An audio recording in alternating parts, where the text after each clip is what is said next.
Well, good afternoon. It's good to see a few Minnesotans in the house here in Superior.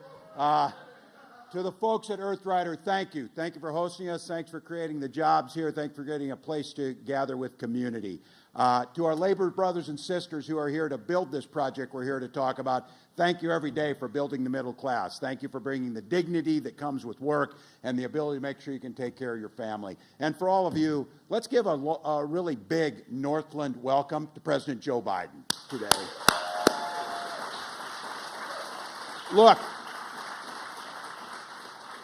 when President Biden comes to the Northland, he doesn't come to give a divisive speech. He doesn't come to belittle people. He doesn't come to try and divide the country. When President Biden comes to the North Country, he comes back to show that he adheres to his promises. He's coming back today to show us $1 billion investment in infrastructure that will connect Minnesota, Wisconsin, the United States, and Canada. This is a president that understands, you hear him say it often, America is a country that can do anything when we come together and put our minds to it. He talks about building the middle class from the bottom up and the middle out. This bridge is symbolic of what the president has done. Continue to try and connect us. Continue to try and bring us back together while there's forces out there trying to tell us we can't do this. We should fail. We should be against our neighbor. This president comes and said, I absolutely reject that. This bridge is going to connect Minnesota and Wisconsin, bringing Minnesotans and Wisconsinites together over beer, apparently, which is always a good thing. He's even bringing folks, Republicans and Democrats, together with this bridge. Hell, he even brought people who voted for it and voted against it together on this bridge. But this is about what government should be doing. This is what a leader looks like. This is about a generational investment in infrastructure, moving America to the forefront, a clean energy economy, broadband connected through the Infrastructure Act, highways, bridges, making sure our families are safer and commerce can move. This is exciting stuff. You know what? It's not making fun of people. It's not telling us what we can't do. It's simply doing the work. So I want to thank each and every one of you for showing up today. I want to thank you in advance for your patience as we rebuild this bridge. You know how that goes. The cones will be out for a while. But we're going to create thousands of jobs. And we're going to create a country and an infrastructure that our children can be proud of. Previous generations invested. It's our time. Investing in roads and bridges goes a hell of a lot further than investing in tax cuts for the wealthy. And again, when President Biden shows up with union brothers and sisters, he walks picket lines. He doesn't cross them.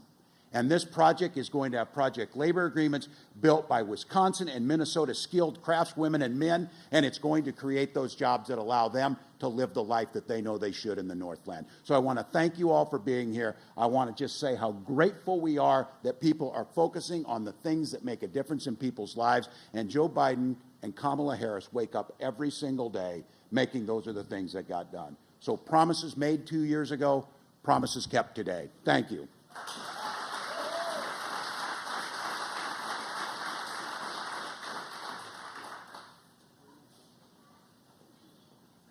Distinguished guests, please welcome Senator Tina Smith of Minnesota. Hello. It is great to be here to celebrate the tremendous victory for Minnesota and Wisconsin, federal funding for the Blotnick Bridge. You know, this is one of the most important pieces of infrastructure in the entire Midwest. The Port of Duluth is the largest inland port in the world. And without the Blotnick Bridge, none of this port works. 33,000 vehicles cross this bridge every day, connecting people to jobs and education and opportunities. And 950,000 trucks carry nearly $4 billion in domestic and international products. Our economy in this part of the country depends on the Blotnick Bridge to deliver goods and services and to keep our supply chains strong. Projects like this, folks, they take leadership.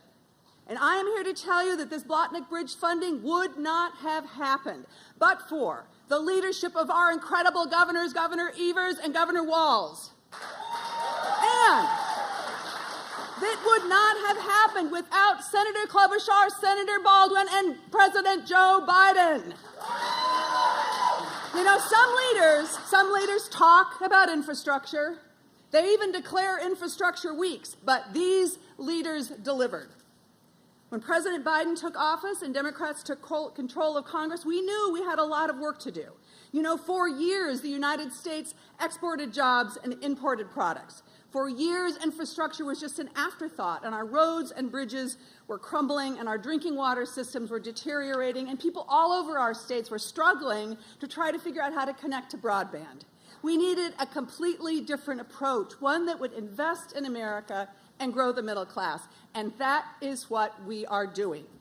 We passed once-in-a-generation investments in our country's infrastructure, and that is what we are celebrating today. We're rebuilding our roads and bridges and rail. We're getting clean drinking water and high-speed internet. And we are making sure that the iron and steel and the construction materials are American-made by union labor. This is what this project is all about. This is what President Biden's infrastructure law is all about. This is about building the foundation for communities that work.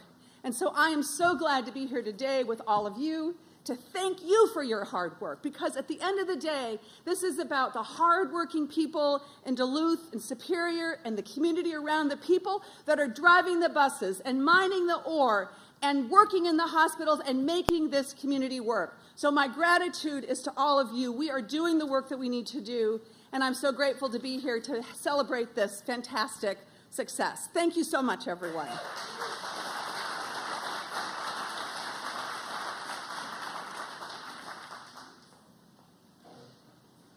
Distinguished guests, please welcome Senator Amy Klobuchar of Minnesota.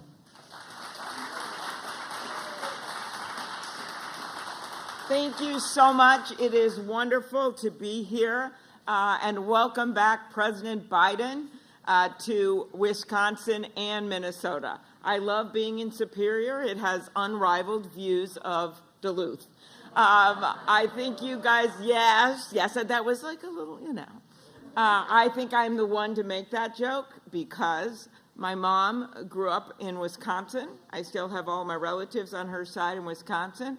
My dad grew up in northern Minnesota, in Ely, and I have warned the President of the United States it is not time to talk about the NFL playoffs at this particular event. It is great to be here with Governor Walz and Evers, and of course, Senator Smith and Baldwin, my good friends, the Mayor of Superior, Payne, and of course, our new Mayor of Duluth, Roger Reiner. As neighbors, I know we have some differences, but one thing Minnesota and Wisconsin can agree on is funding the Blotnick Bridge in a big way. It is critical to our region, to our state, and to our country.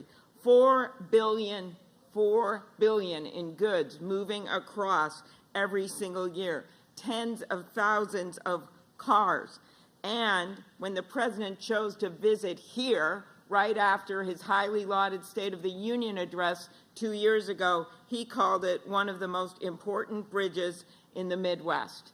And now, true to his word, less than 2 years later, he comes back with the biggest infra grant in the history of America, right here in Wisconsin, in Minnesota. So yes, this is a long time in coming. As you probably heard, this bridge opened in 1961, the same year that a little-known folk singer from northern Minnesota named Bob Dylan played his first major gig, true story. Minnesotans know how important this is, as do the people of Wisconsin. In Minnesota, we remember the cracks in our infrastructure when that 35W bridge collapsed. And as I said that day, a bridge should not just fall down in the middle of America.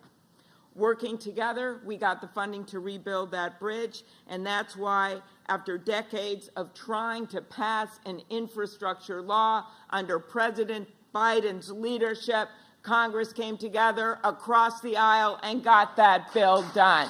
That is the bipartisan infrastructure law. As former Congressman Jim Oberstar, who we all channel here today, he's looking down, loving this infrastructure big way. As he once said, there is no such thing as a Democratic bridge or a Republican bridge. So we passed that bill, and now we are here to deliver, to get this bridge done, in the president's own words, with regard to another major milestone, the Affordable Care Act is a big effing deal. So this is a historic investment, yes, in this bridge, but it is also an investment in the economy for the future. This is an investment in our roads. It is investment in this incredible port that we love so much, and it is going to build a bridge to the next century. I want to thank the president for investing in Minnesota and Wisconsin, for bringing us these much-needed safety improvements. I want to thank him for the great union jobs that this project is going to create.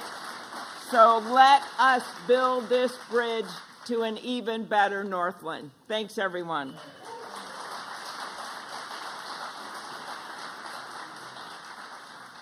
Distinguished guests, please welcome Senator Tammy Baldwin of Wisconsin.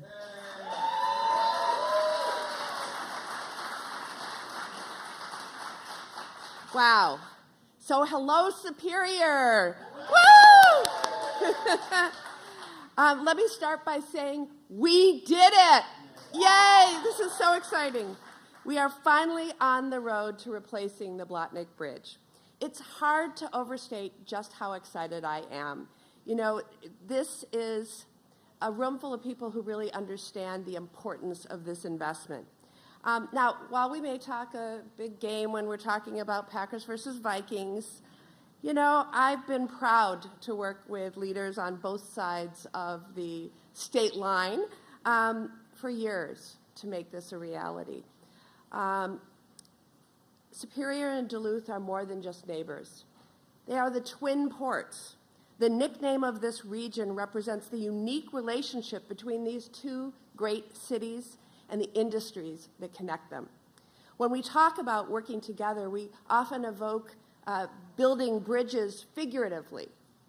But today we're here to talk both the metaphor and an actual bridge in the bipartisan infrastructure law.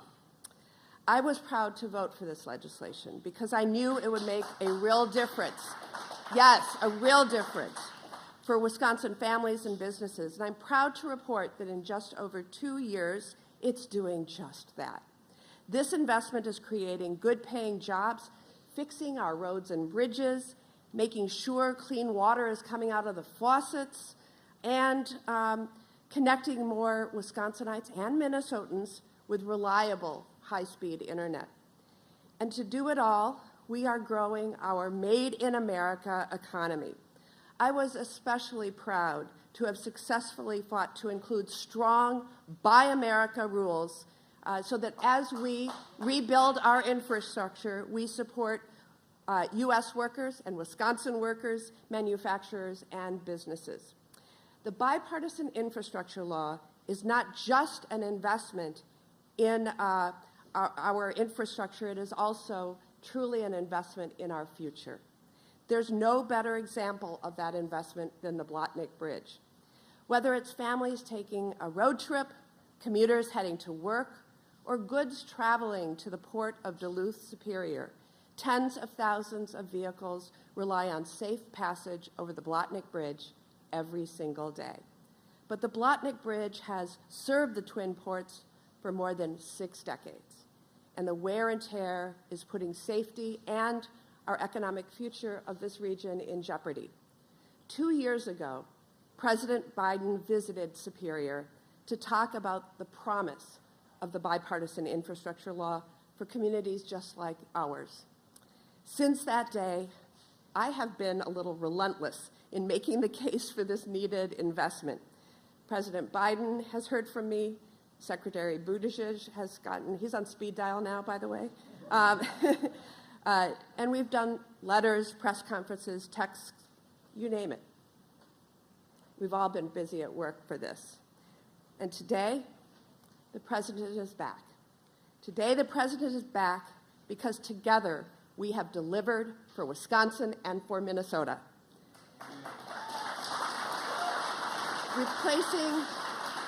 Replacing the Blotnick Bridge will not only improve safety and protect our economic future, but it will put Wisconsinites and Minnesotans to work, creating jobs, supporting local businesses across the Northland.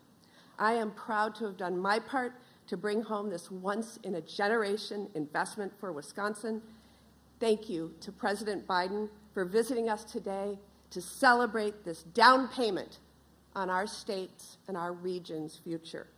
Just like the partnership that's gotten us to this moment, I am confident that here in the Twin Ports, we're creating something that is built to last. Thank you.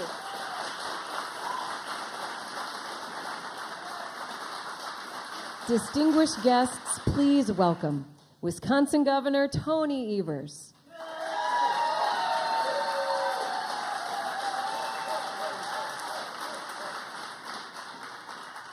Good afternoon, folks. It is afternoon, right? I think. Anyway, it's great to be here. And, you know, I am the last speaker before the big guy comes out. And so the bad news is everything I was going to say has been said. And the good news is everything I was going to say has been said. So I'm going to narrow it down very quickly for you. I have to thank our neighbors, our folks from Minnesota, that we compete in everything. This one, we work together, got this bridge, it's got union people working on it. Who can be better? And Governor Walz brought $400 million to the table. Thank you for that. The Minnesota DOT took a leadership on this, and the folks that work at the DOT in Minnesota are absolutely great state employees. And of course, we have Senators Klobuchar and Smith and all the good they work to get the federal money here. That's first. Second one, from our side, from the people of Wisconsin, we got $400 million also. And we have the one and only great Senator Baldwin here, and she brought $7.5 million to the table using omnibus money before this happened. And Craig Thompson, I know you're here someplace, Craig. Craig's head of our DOT, extraordinary group of state employees there, and the work that they've done. So thank you. But all these things that we're doing right now, I can tell you that without Biden infrastructure bill, Biden being the president of the United States, Biden being the most pro-union president that we've ever seen. Without Joe Biden, frankly, this wouldn't happen. This would not have happened without Biden. And Joe Biden, thank you so much for the work you do for all the country, but this bridge is a huge issue for the state of Wisconsin. It's a huge issue for the state of Minnesota, and we could not have done it without you. You know, I had my State of the State speech the other night, and I had a chance to talk about all sorts of stuff, but growing our workforce is critically important in our state, and I think it's critically important any place in the country. And this is a perfect example of that. We're investing $1 billion+, but at the same time, we're also investing in our future because of the workers that are going to be on that site, the workers that are going to be, you know, it's going to be something that the people of Wisconsin, the workers in Wisconsin, will never forget. So this is a historic moment, and I'm so glad I was able to shorten my speech to tell you that. Thank you. Take care, folks. Thank you.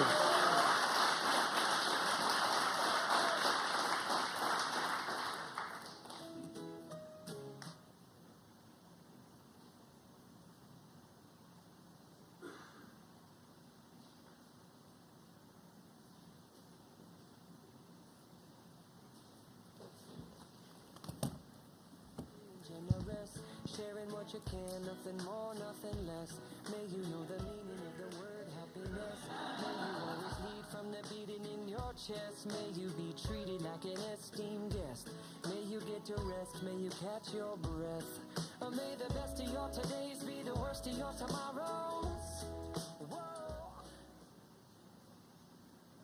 Distinguished guests, please welcome owner of Earth Rider Brewery, Tim Nelson. Wow, kids! Well, that's exciting. That's exciting. Welcome, Earth Riders. I am Tim Nelson, founder and owner and manager of Earth Rider Brewery, and it's great to be here. We're on the Duluth-Superior Harbor at the base of the Blatnick Bridge. I'm a fourth-generation Twin Ports resident. I deeply understand the importance of the bridge. It connects Duluth Superior community physically, financially, and spiritually, I think. My great-grandparents immigrated from Scandinavia to Superior in the 1800s. Great-grandpa Nikolai Nelson built a bakery about 2 blocks south of here, and my grandma remembered having to row across the bay when she was a teenager.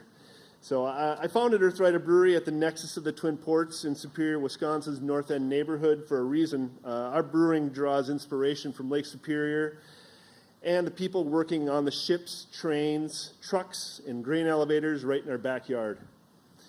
Many of our staff, suppliers, and customers live and work on either side of the St. Louis River Bay, so we commute daily across the High Bridge. Simply put, the bridge is critical to my business. The rebuilding of the bridge will be critical to my business's growth and the growth of the local economy. That matters to the people here. It matters to our future. I'm grateful to our elected federal and state officials, President Biden, and for the bipartisan infrastructure law, and that's going to rebuild the Blatnick. It's a big deal. It's a huge deal for us. So please join me in welcoming the President of the United States, Joe Biden.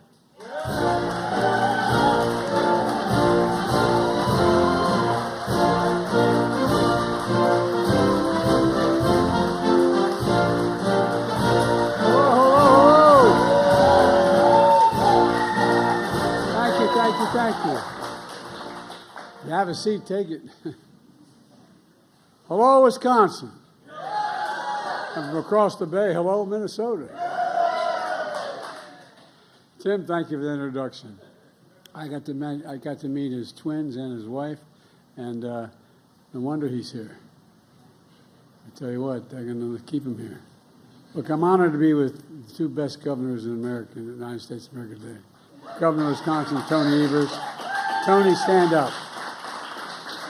And also the governor of Minnesota, Tim Walz.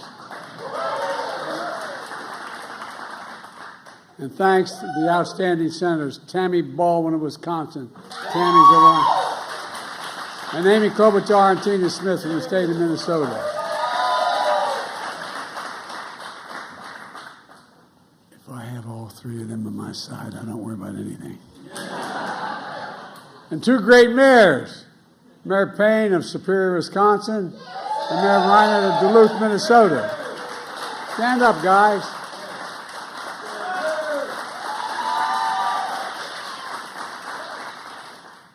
Folks, I'm here today to talk about something that doesn't get enough attention.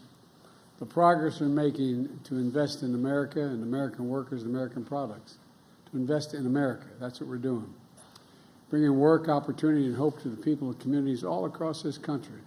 Just last week, we saw the biggest jump in 30 years in how positive consumers are feeling about the economy.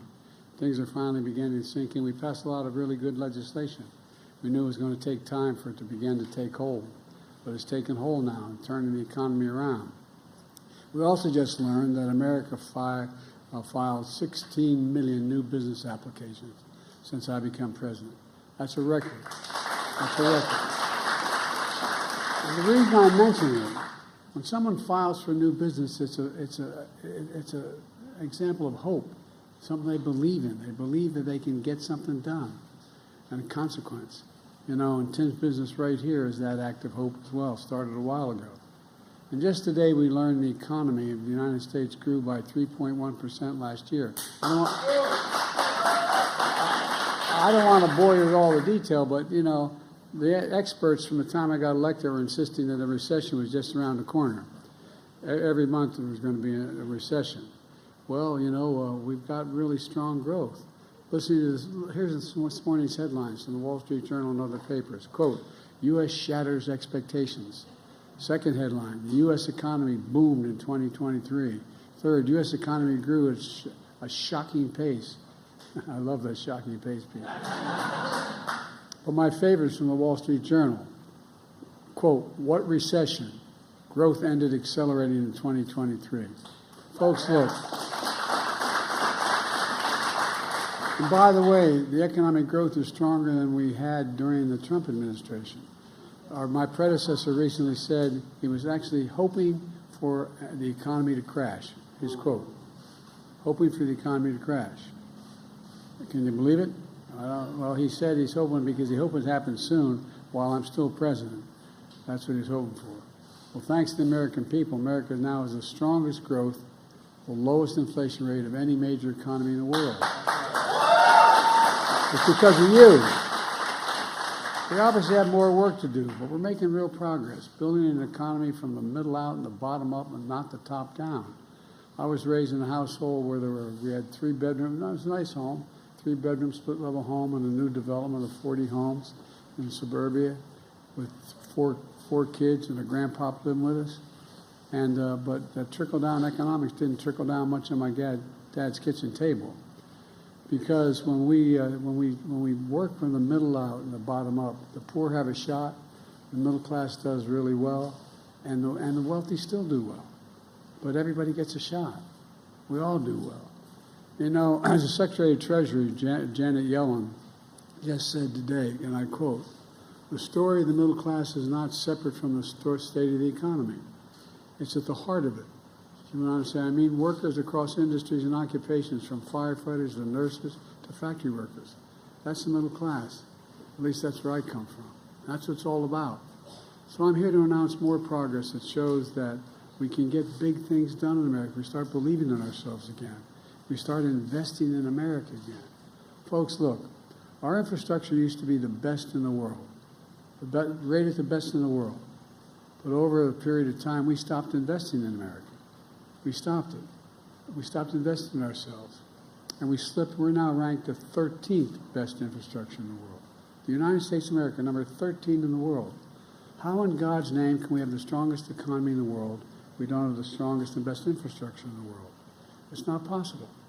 So we're determined to turn that around. We were determined to turn that around in a big way. And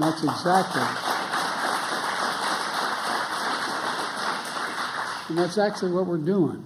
2 years ago, I came to Wisconsin, almost this very spot, to talk about the historic bipartisan infrastructure law that I signed with the support of your elected officials. The most sweeping investment to rebuild America in American history. We've already invested $6.1 billion in Wisconsin so far. $5.7 billion in Minnesota. 2 years later, I came back to the Black Neck Bridge. I was here 2 years ago. The last time I was here, I came with Tammy, and we're now back this time because we knew this bridge needed a lot of work. Tammy didn't let me forget that either. You know, that bridge opened in 1961, and it connects Minnesota, Wisconsin, you know better than anyone in the world, and over the Lewis Bay. It's a vital link of our nation's economy.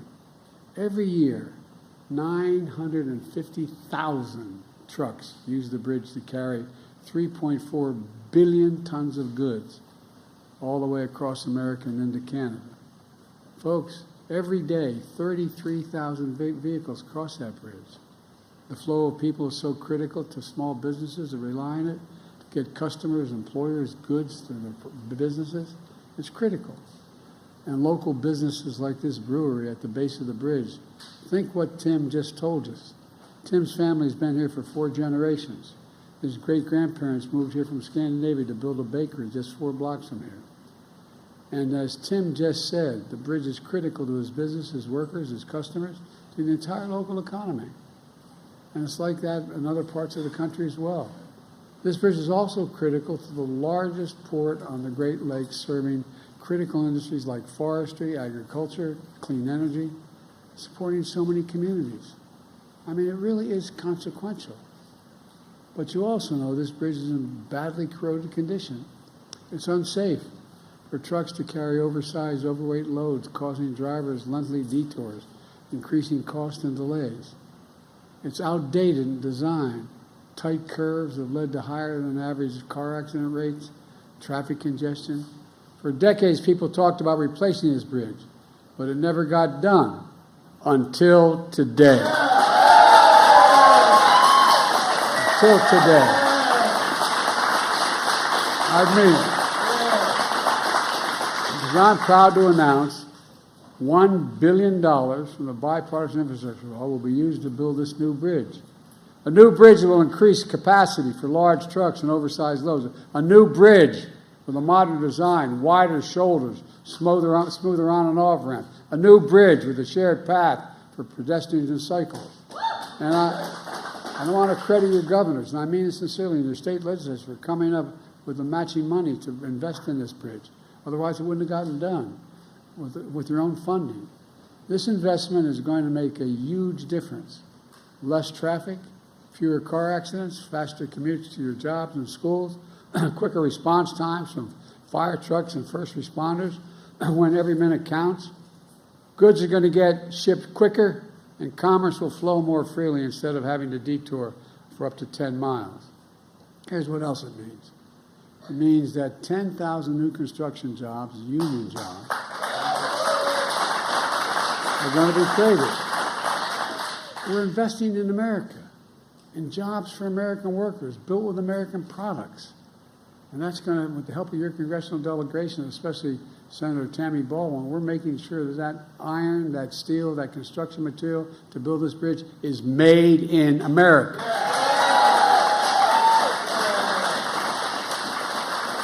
And this funding is part of a larger $5 billion investment led by the Department of Transportation for 37 major projects across America, including bridges, highways, ports, airports.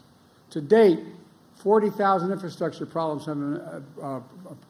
have been announced all across America. And with the support of these great governors and congressional delegation, we're doing other big things. For example, we're making sure every American, including all of you here, have access to affordable high-speed internet.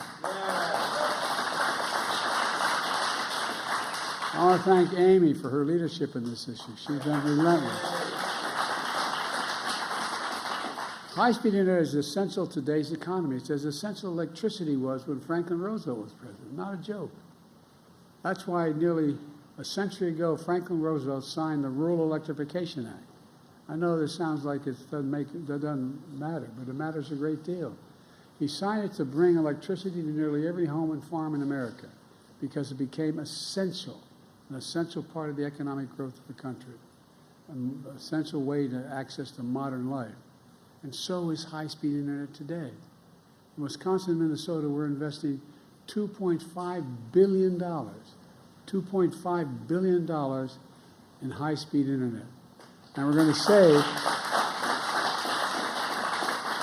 to save more than 600,000 families in these two states up to $30 a month in internet bills. The household I came from, that matters. Those $30 at the end of the month bills will add up when you're living on a fixed salary.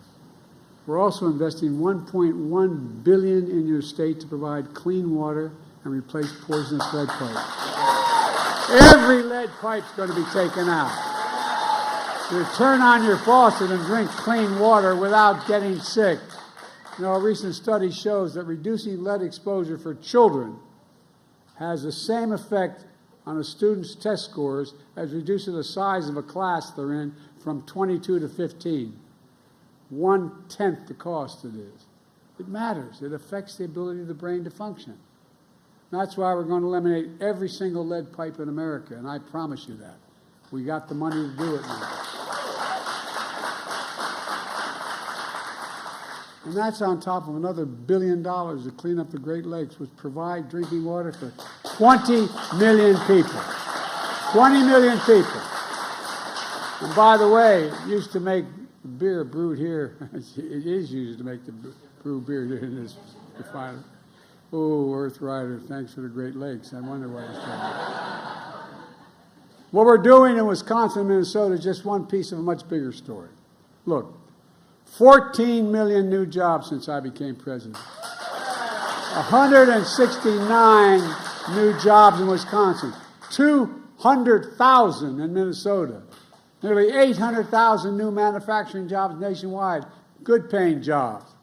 And employment has been the lowest, been below 4% for the longest stretch in 50 years. And it's even lower in Wisconsin and Minnesota, where it stands at 3.3 and 2.9% respectively. That's our economic plan. Invest in America, invest in American products, build in America. That's what we call Bidenomics. My professor, well, I won't get into my professor. But look, my predecessor, though, he chose a different course. Trickle-down economics. Cut taxes for the very wealthy and big corporations, increasing the deficit significantly. That's exactly what happened. That's exactly what happened. And the fact is, well, I won't get into it, but I don't want to get going. He stripped good-paying jobs and shipped them overseas. Why? Cheaper labor. Rather than pay you a fair wage, ship it overseas. Lower wage costs, and then import the product, denying Americans jobs. He shrank public investment in infrastructure and education. And then in the process, he hollowed out communities, closing factories, leaving too many Americans behind. Look, I grew up in neighborhoods, and many of you did, in regions where you had that factory that maybe it only employed 600 people or 800 people, but it was the heartbeat of the community. And all of a sudden, one day, corporation owners decided it was cheaper to send that factory overseas because the labor was cheaper. So closed the factory, sent it overseas, imported the product from overseas, paid more money for it, and they didn't have to pay as much in labor. That's what happened. That's how we began to hollow out American labor, for real, not a joke. You know, anyway, he talked about infrastructure every week for 4 years. He's going to increase the infrastructure week. Well, we have infrastructure year. He didn't get, on my watch, instead of infrastructure week, America's having an infrastructure decade. Yeah. We're rebuilding factories and jobs are coming back to America. For example, you know, when that little computer chip that everybody needs for everything from your watch to your automobile, well, guess what? We invented them. We made them more sophisticated. We used to have 40% of the market, and all of a sudden we have nothing. You know that, and so guess what? I got in a plane and went to South Korea. My staff wondered what the hell I was doing. I talked to the leader of South Korea. I said, "You have a thing called Samsung. You make a lot of these computer chips. Come to America." Well, not only they, but a total of $50 billion is coming to America, building factories in America. In America. There's a place just outside of Columbus, Ohio. They call the Field of Dreams. They're building 2 of these fabs, they call factories. They're like gigantic football fields. And guess what? They hire a whole hell of a lot of people, not only building the facility, but working there. You know what the average salary is? $110,000 a year, and you don't need a college degree to have the job. The Midwest is coming back. And these senators right in front of you here, they delivered it. Amy delivered it. Tammy delivered it. Tina delivered it. I mean it sincerely. And you, the American people, supported it. Now, I worked with some Republicans to get the bipartisan law done. And it got done. But I'm sorry to say the vast majority voted against it. But you know what? That's okay. Because we're building projects everywhere, no matter whether they voted for it or not. I promise to be a president for all Americans, whether you voted for me or didn't vote for me. Folks, we have more work to do. For example, does anyone think that the tax code in America is fair? Raise your hand if you think the tax code is fair. In 2020, 55 of the Fortune 500 company corporations paid 0 in taxes. 0 in taxes. You may have heard me harp on this for a while. Federal taxes on $40 billion in profit. They paid 0 cents. But not anymore. What I was able to do is provide for funding all these programs by getting past the tax of just 15%. You pay more than that. Just getting up to 15%. 15% tax on these 50 corporations making $40 billion. And guess what? As a consequence, we could pay for so many of these investments we're making all across America without the deficit going. And we still brought the deficit down by $7 billion. Look, we have to do more. One of the other things that I want to mention, you know, I'll say this politely. For my entire career, I have been going after the pharmaceutical corporations. Pharmaceutical corporations in America are the best in the world. They make the best product. For whatever prescription you may be taking now, if I take that prescription for you, I'm going to fly to Toronto, Canada, London, England, Brazil, anywhere in the world, I will get that prescription by the same company filled for anywhere from 1/3 to 1/2 the cost.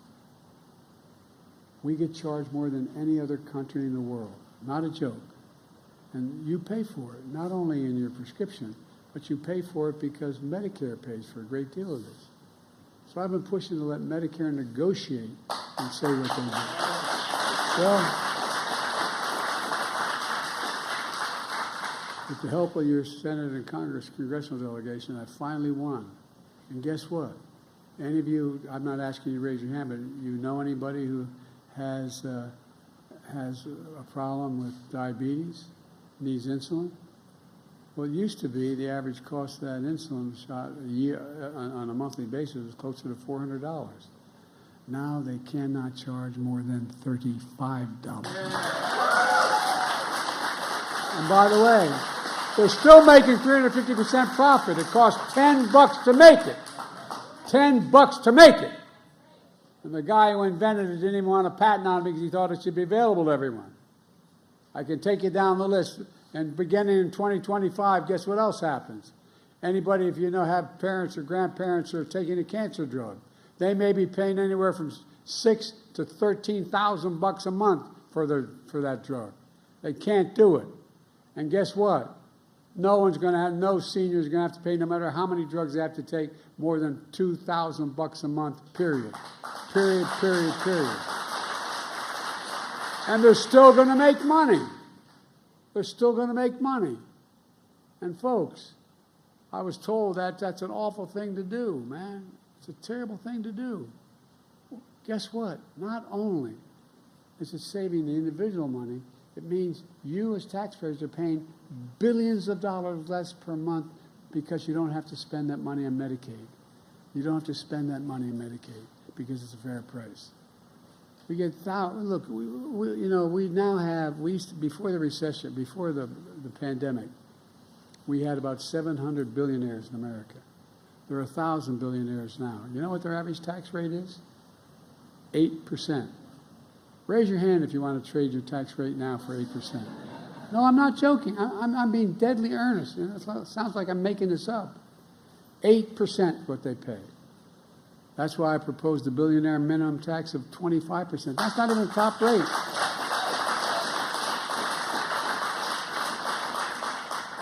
If billionaires and big corporations paid even close to their fair share, we could strengthen Social Security and Medicare, bring down the cost of child care, elder care, working class and middle class people would all be better off, and it wouldn't cost a penny because they make $40 billion would be coming into it. And it's not, it's just basic fairness. You know, it's the right thing to do, and we can get this done. And I'll be damned, in the last year of this administration, I'm going to get it done. Yeah. Let me close with this. I'm going on too long, I apologize. I get a little tied up here. This bridge is important, but the story we're writing is much bigger than that. When you see the shovels in the ground and cranes in the sky and people hard at work in these projects, I hope you feel a renewed sense of pride. Pride in your community. Pride in what we can do. Pride in America. Pride knowing we can get big things done still together in America. We're the only country in the world that's come out of every crisis we've gotten into stronger than we went in. Not a joke. The only country in the world. For God's sake, this is the United States of America. The United States of America. And the real heroes in this whole story, the American people are starting to speak up.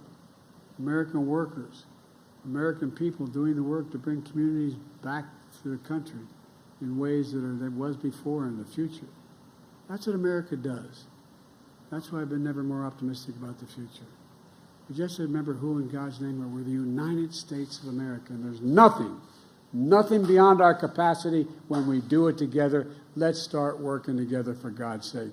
God bless you all. May God protect our country.